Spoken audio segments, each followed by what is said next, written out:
incredible noise. Hyenas, obviously there was something afoot. It is Farai, alive but bone-thin, weak, and facing a vicious mob. Life as a nomad had obviously taken its toll, and we couldn't believe how bad Farai was looking. It was just incredible to see a lion in such poor condition. I mean, all signs of his mane had disappeared, and he was just an extremely thin and desperate lion. Farai is engaged in a fight for his life, and then comes the cavalry.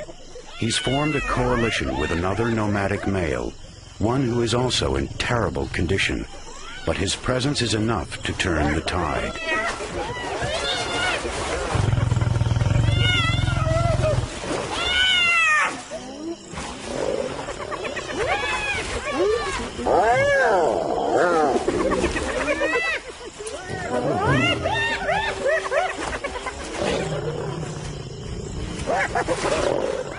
After a brief but desperate battle, the lions drive off the hyenas, and then exact a grisly revenge.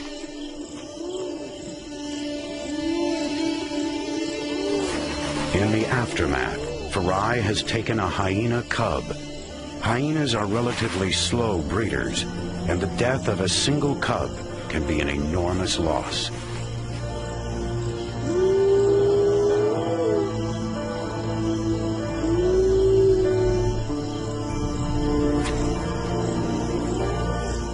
Farai seems almost too weak and exhausted to eat the cub.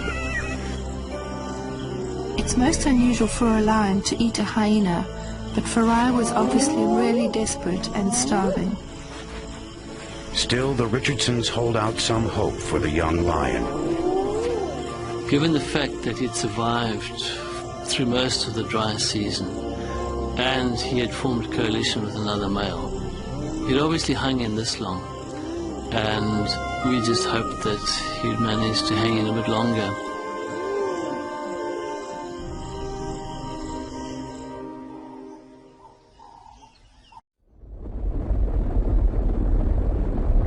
There is thunder in the valley.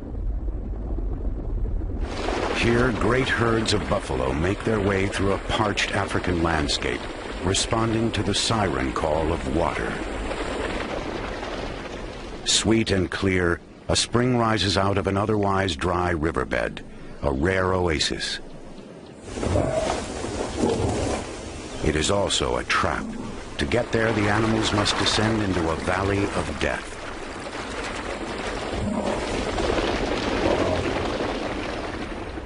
Filmmakers Lynn and Phil Richardson have come to this unique place in the hopes of capturing the secret life of the magnificent predators who prey upon these herds. We went on an expedition in the Zambezi Valley, and during this trip we found this spring, which we realized would be perfect for lions. It's quite a big spring in an area which is very hot and very dry. So the large herds of buffalo, they have to go there to drink. The Zambezi Valley, broad and deep, carves its way through the ancient landscape of northern Zimbabwe. The spring lies 30 miles from the Zambezi River.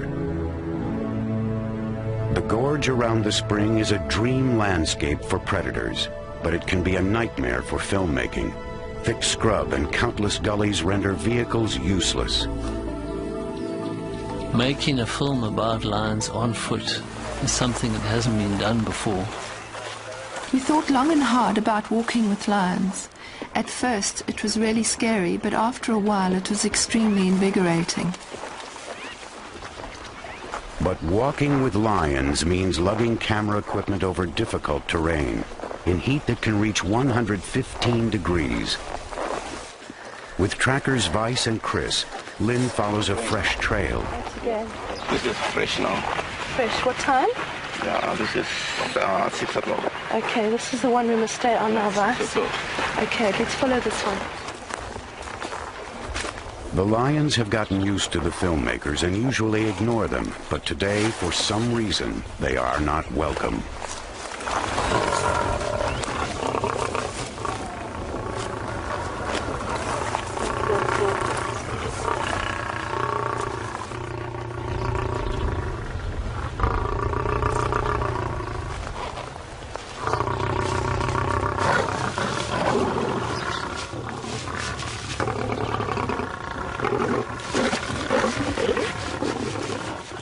When a lion charges you, it's the most terrifying feeling, as if your heart has dropped out of your body.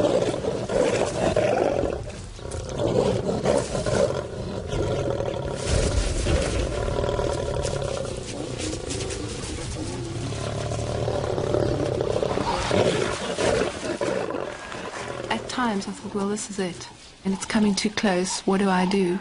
But thank goodness our trackers taught us not to move, and that was our saving grace. Sorry, Shumba. Very sorry. I think speaking to them very gently and quietly makes them relax, I'm certain of that. At first, Lynn assumes that they have stumbled upon sleeping lions.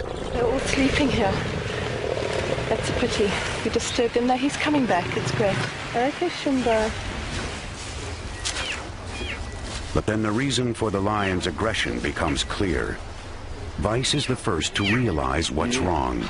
The small one. That's why they are so... That's why they're so nervous, because they've got cubs in there. Yes. It's their first glimpse of a cub they'll call Shumba. A cub who will become an important part of their lives over the next 4 years.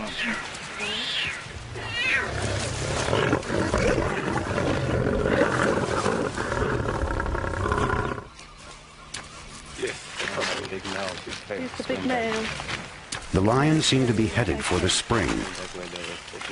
Phil, come in. Okay, Phil, we are between Elbow and Fig Tree. Lynn about radios a kilometre Phil away. so that he can get there before them and into his hide. The cub belongs to a lioness dubbed Mrs. Hunter. Phil hurries to get into position. A zoologist as well as a filmmaker, he is eager to get a glimpse of the newest member of the pride. He and Lynn have set up permanent hides at the best vantage points for observing the spring and the entrances to the gorge. Shooting from the hides has allowed the Richardsons to get to know each of the pride members as individuals. Kavingo, the dominant pride male, is the first to arrive. 9 adult and sub-adult females follow. Kavinga is the territorial male. He's actually a wonderful lion. He just has a superb confidence about him. And what's best is that he's relaxed with us and accepts us. Mrs. Hunter is the killer in the pride. She's very experienced, but she's also a fantastic and very gentle mother. Her cub Shumba was so confident and full of life, we knew from the outset that she was to be a very special lion.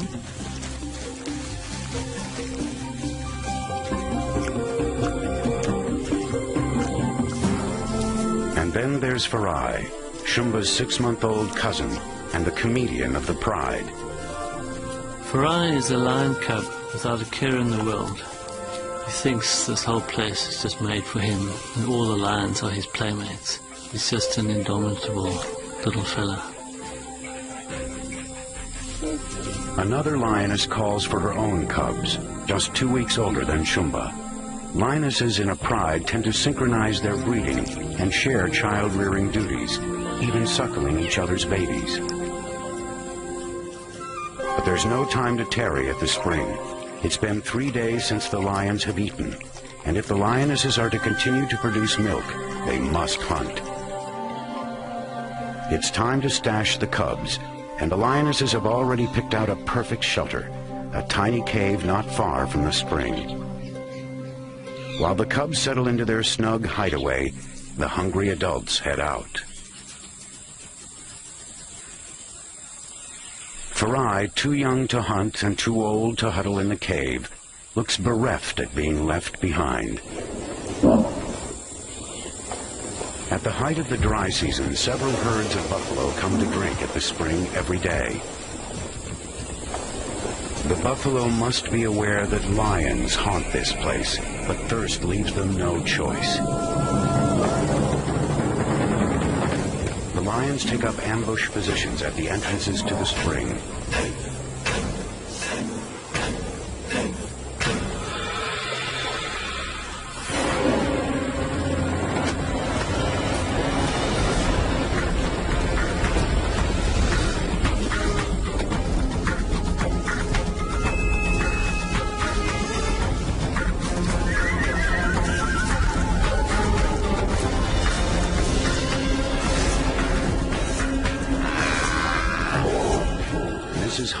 Shumba's mother shows exactly how she earned her name.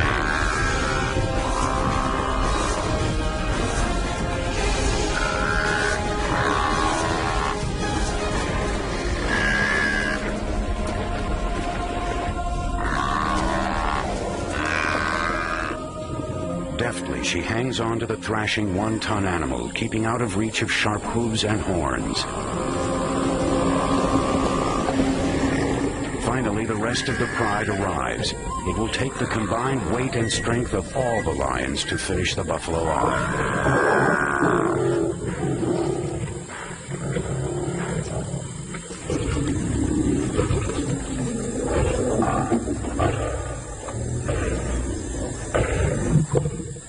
Within minutes, the scavengers have settled in to observe the kill, as have the filmmakers. They don't make a kill every day, and so when they do eat, they make the most of it. And they really gorge themselves and can eat 40 pounds of meat at a sitting. Spotted hyenas join the vultures waiting for a place at the banquet. The lions are so full that their attempts to drive off the hyenas, their ancient enemies, are half-hearted at best.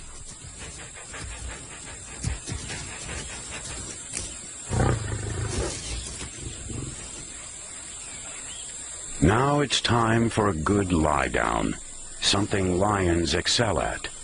They'll spend up to 20 hours a day resting, conserving their energy.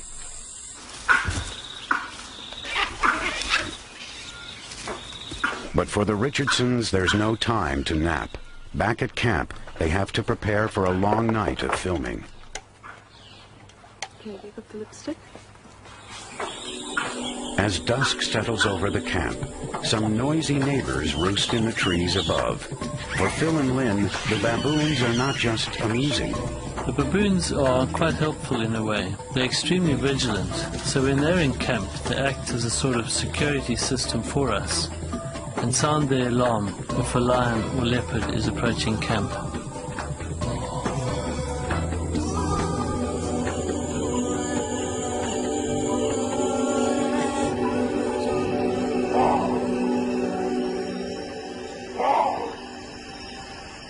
At nightfall, Phil and Lynn head for their hides. It took us a while to get used to walking in the bush at night. It's pitch black, full of sounds of animals, and you never know what is around you. Near the hide, Phil directs infrared lights toward the spring. We can't use regular lights or the lions will leave, so we use infrared light, which the lions can't see, but neither can we. So we're blind except for what's visible through our infrared camera. When you switch on the lights, there's absolutely no change in the animal behavior at all. To keep your wits about you, because all you can see is what you see in your monitor.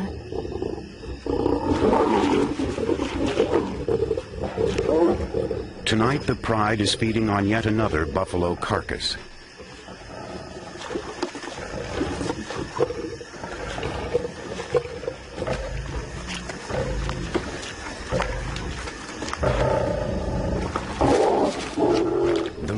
An uneasy affair with as much snarling as eating going on, and their dinner is about to be interrupted.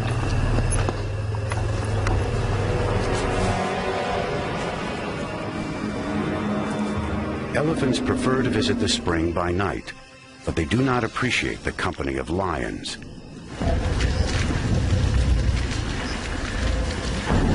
Protective cows crowd around their babies. The giant adults have little to fear from lions, but the big cats are the main predators of young elephant calves, and an ancient antagonism exists between the two species.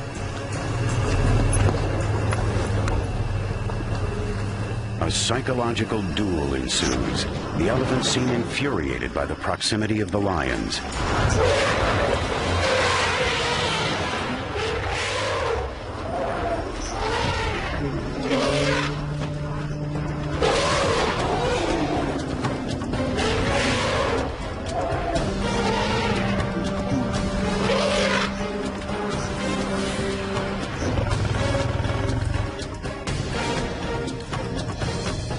finally the lions retreat. The elephants appear to treat the buffalo carcass with a mixture of curiosity and fear.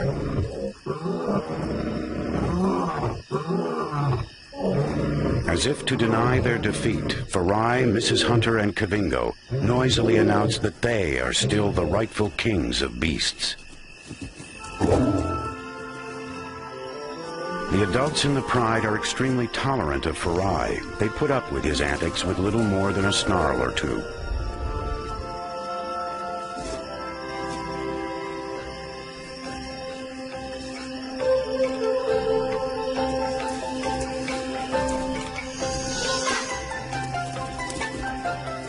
Now the ravenous cubs appear and suckle furiously.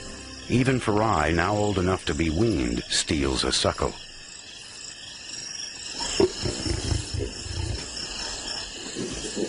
Eventually, the females decide that enough is enough.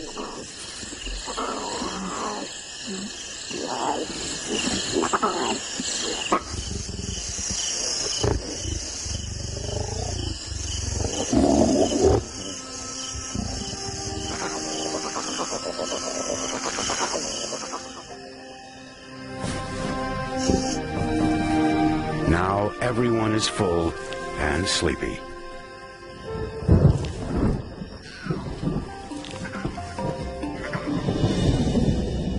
But the rumble of thunder interrupts the lion's reverie.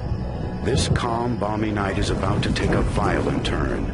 Humidity blown in from the north heralds the end of the long, hot, dry season.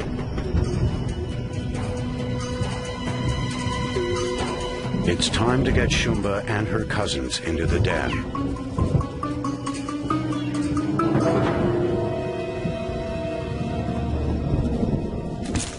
The filmmakers, too, head for cover, hoping that they won't blunder into elephants or lions in the rumbling darkness.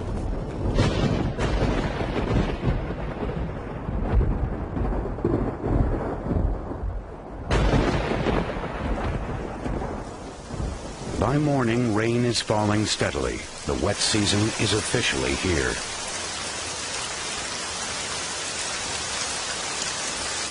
This is good news for the wild things in the area, but not for the film crew. With water available everywhere, the great herds will no longer need to come to the spring, and the lions will head out after them. Filming will have to be suspended.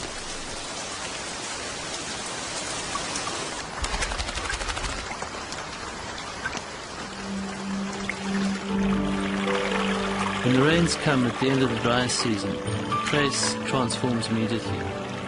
One day you'll have hundreds of animals coming to the spring, and the next it'll be totally deserted. We just didn't realize for how long it would be deserted. When the weather came and we experienced the worst floods in living memory, our project was failing, and we had to face that, and there was nothing we could do. The Richardsons have little to film for almost a year and a half, aside from occasional sightings of the pride. Having hung in, we managed to see the pride from time to time. We caught glimpses of Farai and Shumba, and they all seemed to be flourishing.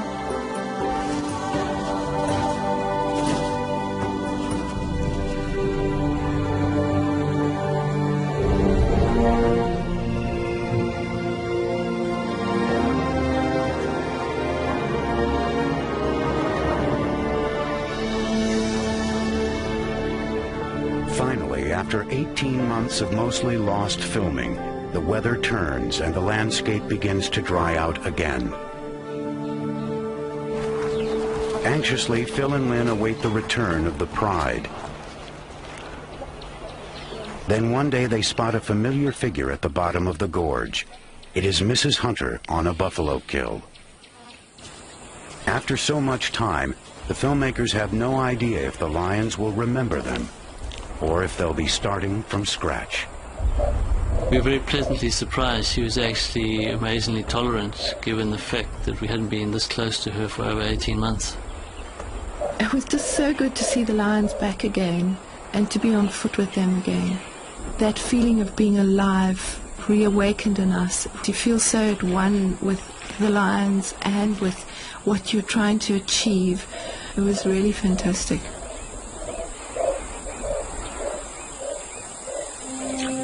The filmmakers are delighted to see another lioness approach the kill.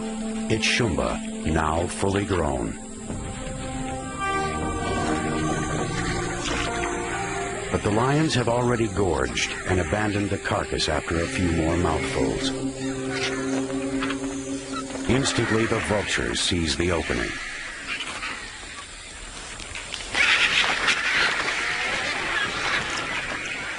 Shumba is not pleased, and with good reason. A vulture can consume 2 pounds of flesh in minutes.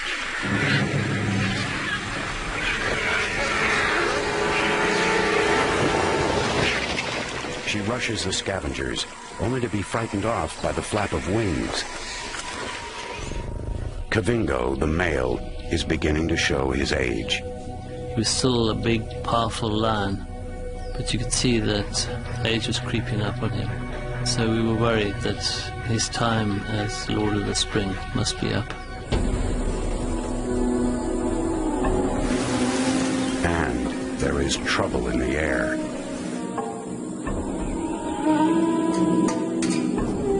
For weeks, Kavingo has smelled the telltale signs of 2 young males wandering through his territory.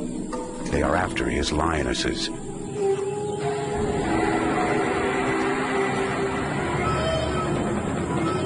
And today the nomads have decided to stake their claim.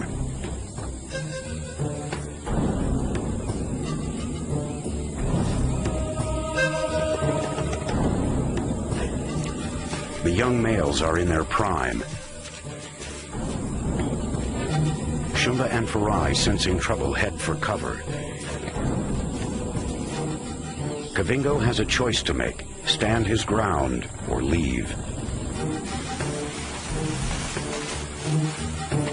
The new males insolently scent mark over Kavingo's marks, and the older lionesses seem intrigued.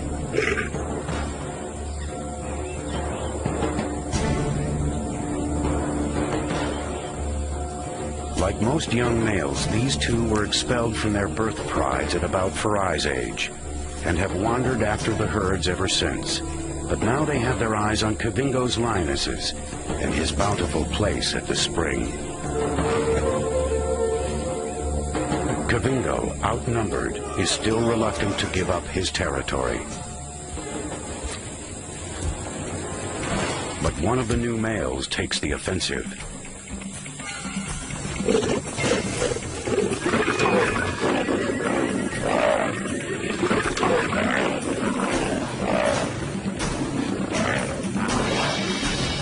The battle is brief but decisive. The lionesses look on as Kavingo departs. Bereft of his females and his prime real estate, the old male heads into the wilderness. The victor watches him go. We knew Kavingo couldn't last forever, but it was actually a very sad time for us. We knew him so well and we liked him.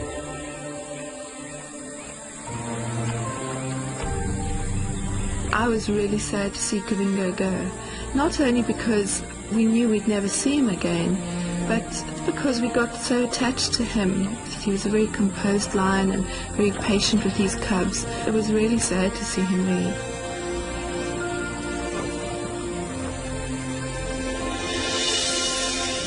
The arrival of the 2 new males seems to have unnerved the pride. Young Shumba and Farai take to the trees in terror.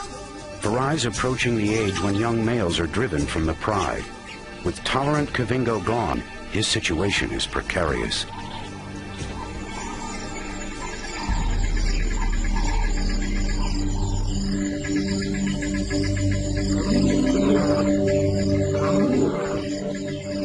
The filmmakers are unnerved as well. These lions came from nowhere. We'd never seen them before. They'd probably not laid their eyes on humans before. They kept running away when we went close to them. Hoping the lions will come to them, Phil and Lynn set up in a hide near the pride's favorite place to drink. They don't have to wait long. It's the larger of the new males, loudly roaring his claim to this territory.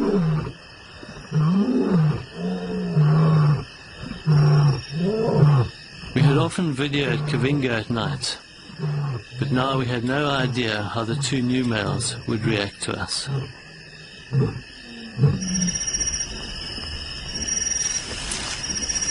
The adult lionesses seem to have accepted their new leader.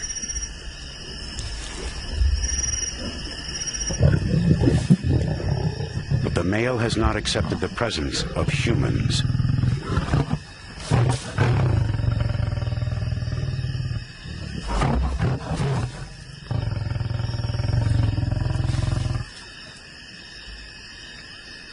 They're huge, powerful animals, and those growls and roars just rattle through your body. It's really scary at night.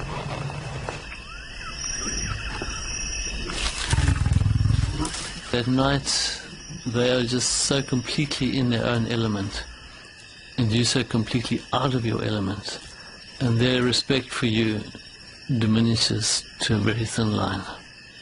When the lions disappear from the monitor, Phil scans the landscape, worried the cats might be stalking them from behind.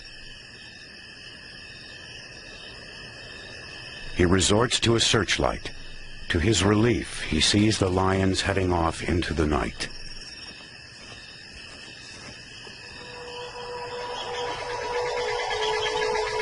The dry season is deepening.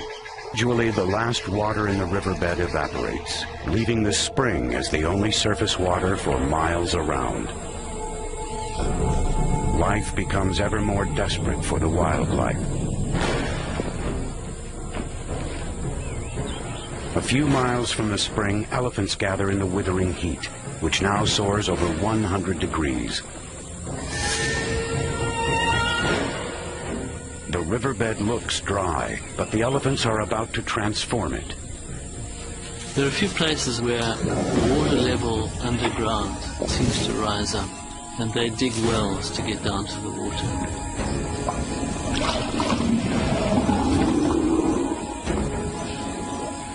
It is a great opportunity for the filmmakers, and a great risk.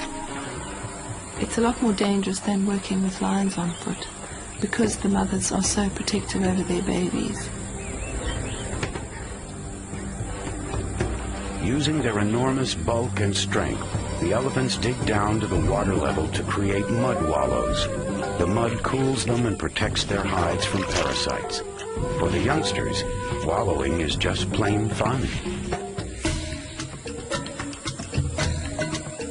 Baboons are happy to help themselves to the fruits of the elephants' labors. It's dangerous for baboon babies to wander. New males in the troop might kill them. Fortunately, these babies come equipped with restraining devices.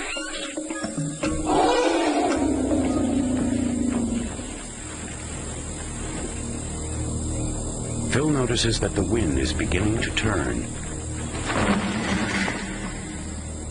Lynn heads for safety, but Phil stays behind to capture a few more close-ups. The elephants had been aware of me for quite a while, and so I was feeling quite confident. Then all of a sudden, she just got her bee in her bonnet and came for me. Phil takes cover, leaving the camera running.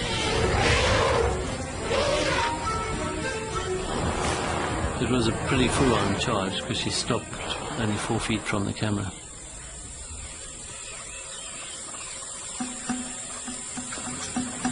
When the lion charges you, there's no question. You have to stand your ground. On the other hand, if an elephant is charging you, you definitely have to clear out of there.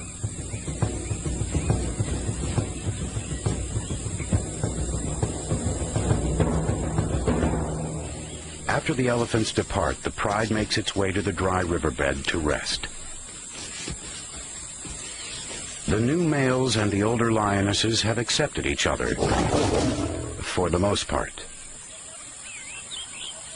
But Farai, Shumba, and the other youngsters are still keeping their distance. Their lives may yet be in danger from the new males.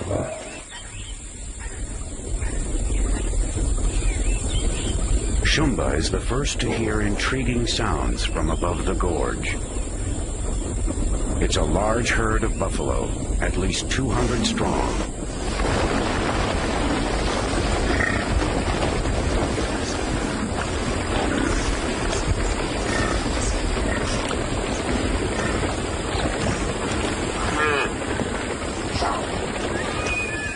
The sheer size and numbers of the herd take the young lions by surprise.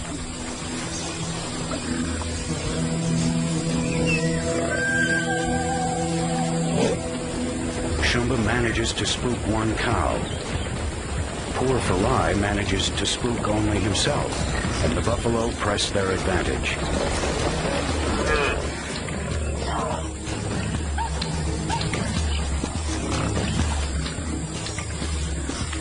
Buffalo are strange. Sometimes they run, sometimes they charge. The buffalo probably saw these lions were particularly lacking in confidence and took the opportunity to chase them around. Probably made the buffalo feel good.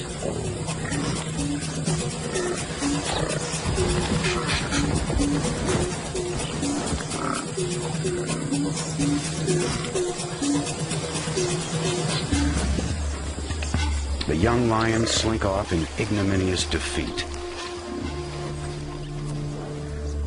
One of the new males is watching Farai closely.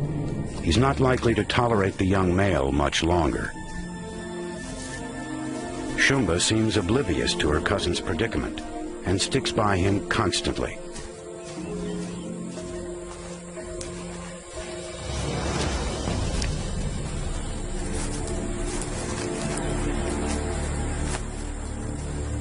Sensing the new male's growing aggression, Farai heads off to take up the life of a nomad. We'd really grown to like him a lot, and it was sad to see him being eased out by these two big guys, because we knew that what lay ahead of him was a pretty tough time.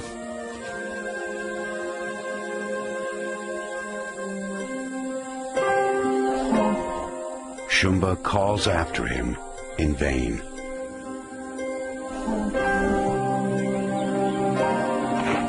It is now the peak of another dry season. Water holes across this parched land have vanished.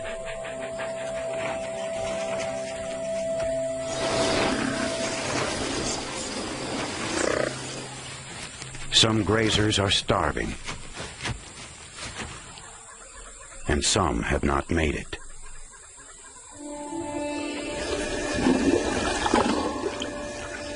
The dead elephant has left behind an orphan. Just a year old, it cannot yet fend for itself, and it's vulnerable to predators.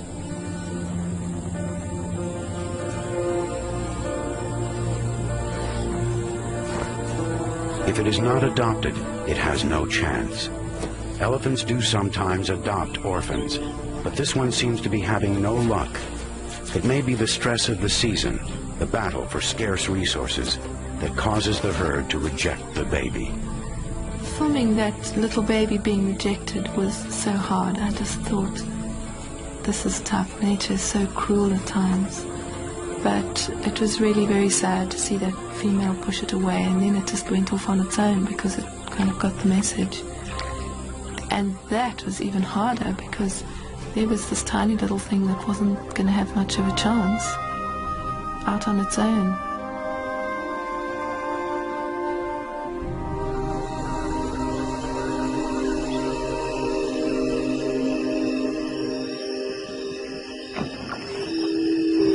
One night, the infrared light illuminates a group of elephants who have come to the spring and appear to be acting strangely.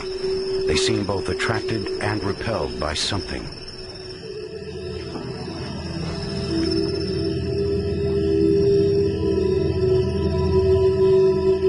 After searching through their monitors, the Richardsons discover the cause.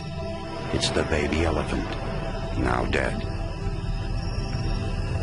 After having followed the baby Ellie for days and nights, we were amazed to see the other elephants pay their respects. It was very touching. It's difficult to know why they do it. Maybe it's just curiosity. Maybe there is some sort of feeling of loss within the elephants that they feel one of their number has gone.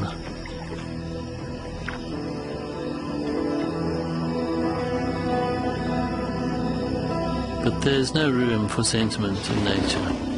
These are just the harsh realities of life at the spring.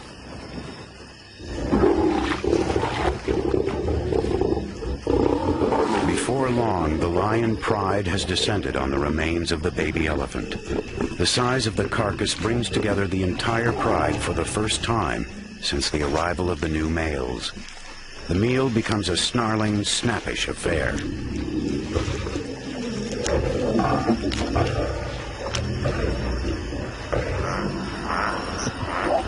More elephants arrive and apparently object to the lions feeding on the baby elephant.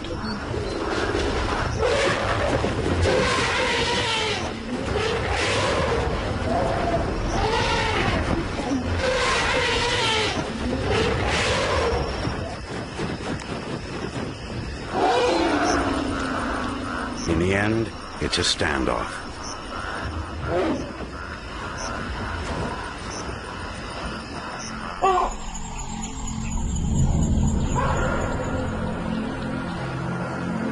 Another scorching morning dawns. The baboon sentries take up their lookout posts in the trees as hundreds of impala descend into the gorge.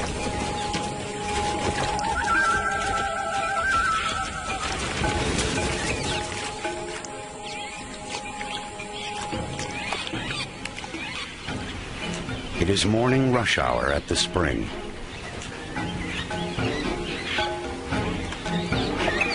In anticipation of a hunt, Lynn has taken up a position in a hide. Trackers Vice and Chris scan the scene from a tree above the gorge, keeping Lynn informed as to where the pride is heading. They're on the move. Lynn is anxious to see if Shumba has gained confidence after her brush with the buffalo.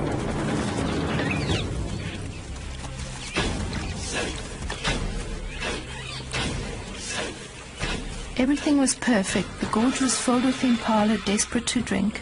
Shumba was moving into a perfect position, and the rest of the pride had closed off all the entrances to the spring. I watched intensely and felt really excited to see her so engaged.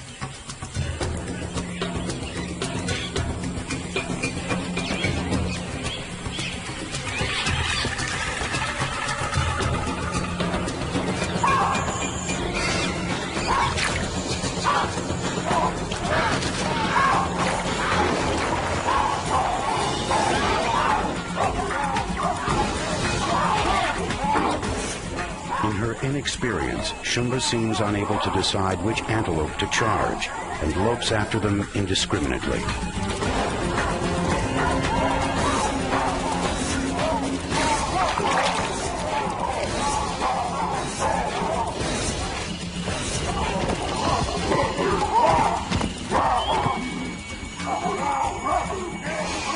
Then she spots a straggler.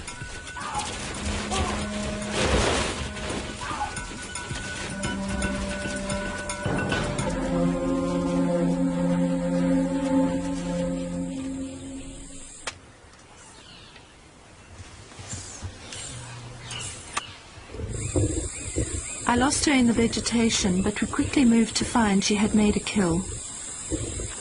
Shumba has finally come of age as a hunter.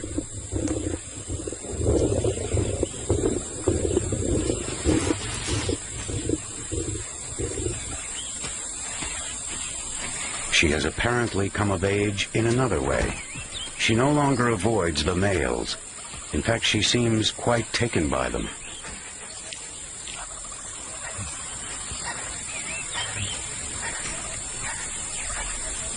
Both males have noticed her condition, but 2 males and 1 female in heat can be a powder keg.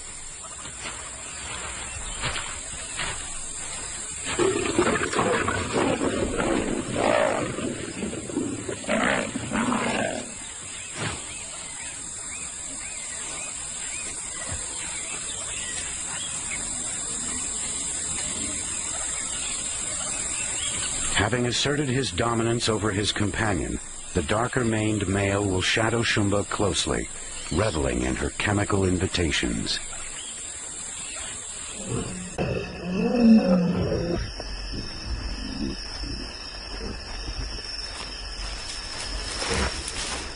By nightfall, Shumba is in an amorous mood, and so is the dark-maned male.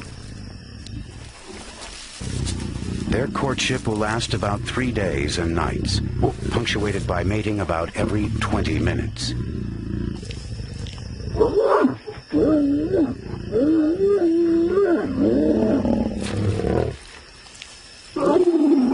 Afterward, the two roar in chorus.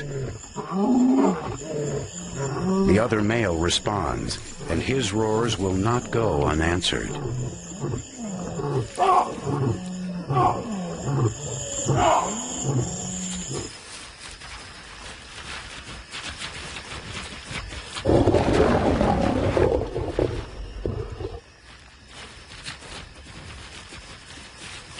Having reprimanded his companion, the male returns to court Shumba once again.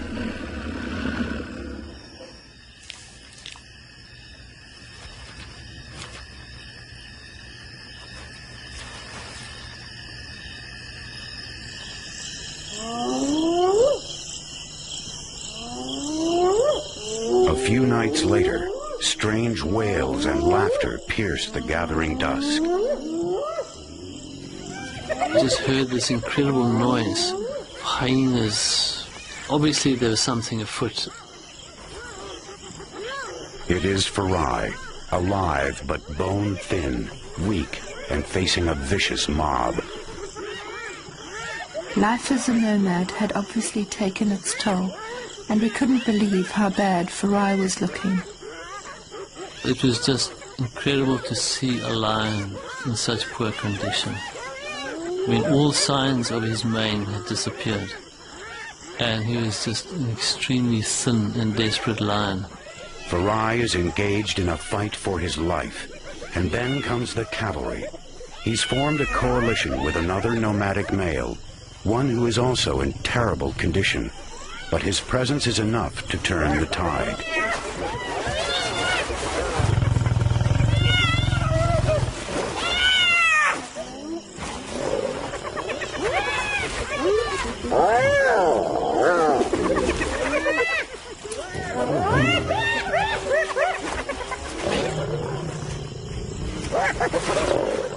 After a brief but desperate battle, the lions drive off the hyenas, and then exact a grisly revenge.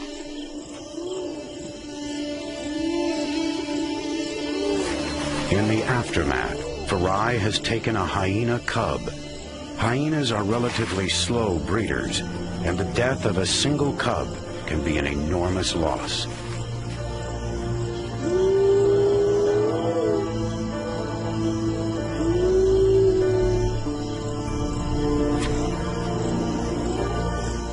Farai seems almost too weak and exhausted to eat the cub.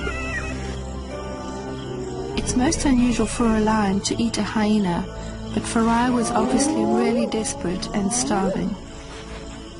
Still, the Richardsons hold out some hope for the young lion. Given the fact that he'd survived through most of the dry season, and he had formed a coalition with another male, he'd obviously hung in this long, and we just hoped that he'd manage to hang in a bit longer.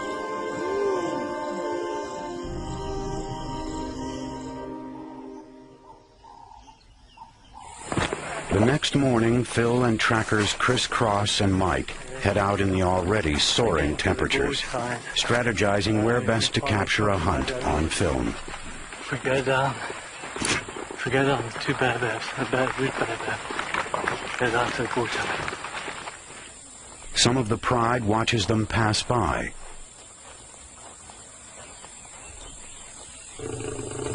A few yards further on, warning grumbles emanate from a thicket. It's the dark-maned male.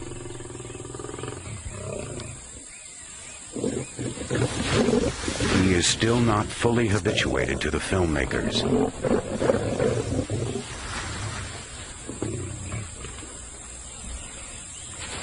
But soon the lions have lost interest in them.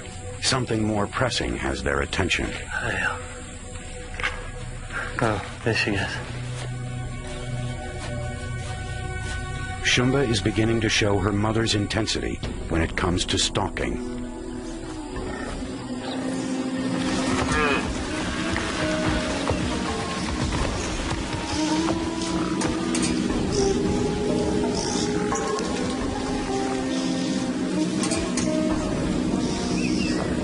At the lip of the gorge, the nervous buffalo paws, perhaps sensing a trap. But thirst overcomes caution, and the buffalo take the plunge.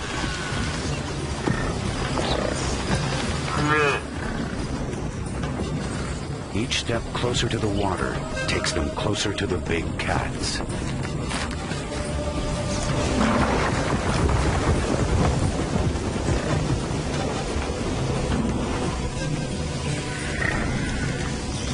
I ended up being in a perfect position. The buff stopped to drink right in front of me. Shumba was making her approach from where I could see her, and the atmosphere was really tense and quite scary.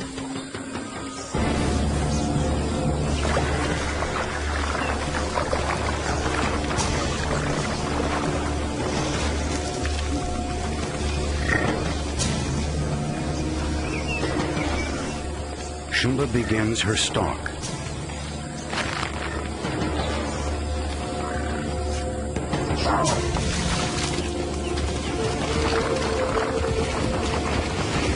The buffalo smell the lioness and spook, but after stampeding down the gorge a bit, they halt, unsure of where the danger lies.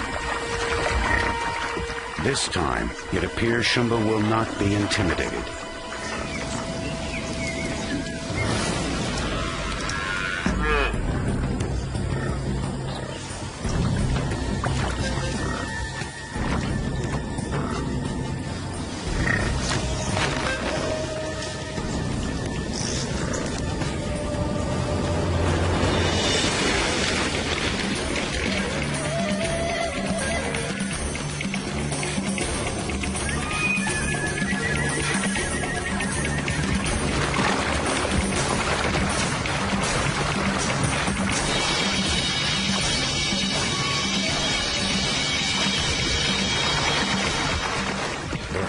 Thunders away from the young lioness.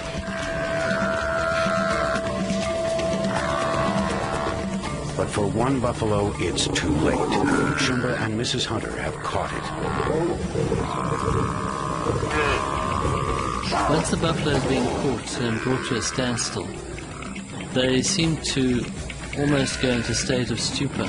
Maybe this is brought about by the lions hamstringing them and biting the nerves at the base of the tail. He's sort of held in one position. Once he's on the ground, he's got no chance. It will take the pride 20 minutes to kill the enormous beast.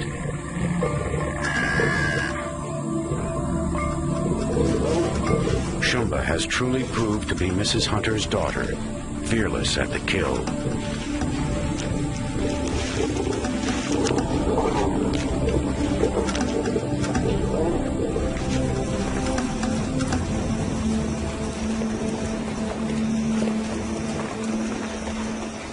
In the ensuing few weeks, it becomes clear that Shumba is up to something. The lions often used to lie up in the dry riverbed, but we noticed that Shumba was always there, and quite often on her own. So we suspected that she wasn't just lying up for comfort, but that something else was cooking.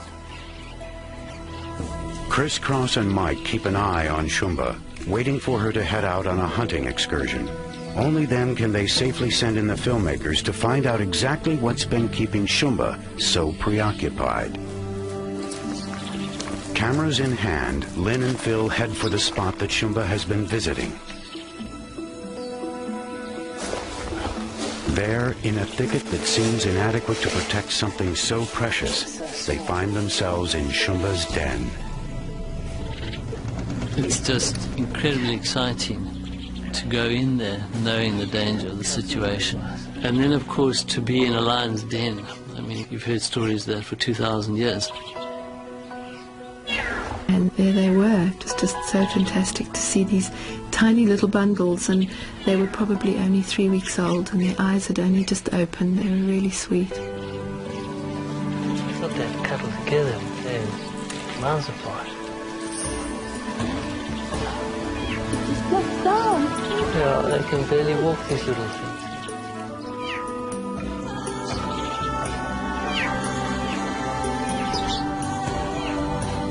Chris, confirm he's still with the lioness, over. Phil radios the trackers to find that time is short. Shumba is heading back to her den.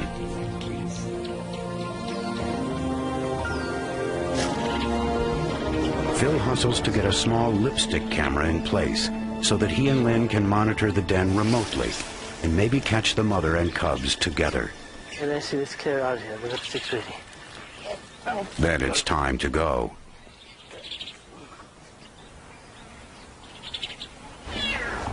"50 yards downwind from the den, Phil keeps an eye on the cubs, awaiting Shumba's arrival.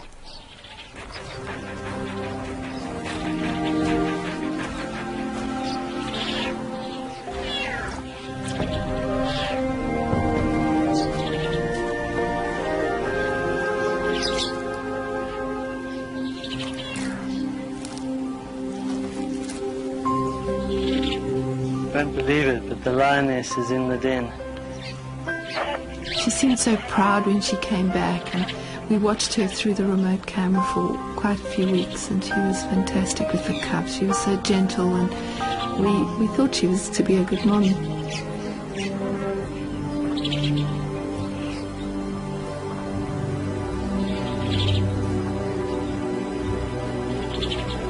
It's been the perfect ending to the Richardsons' time walking with lions.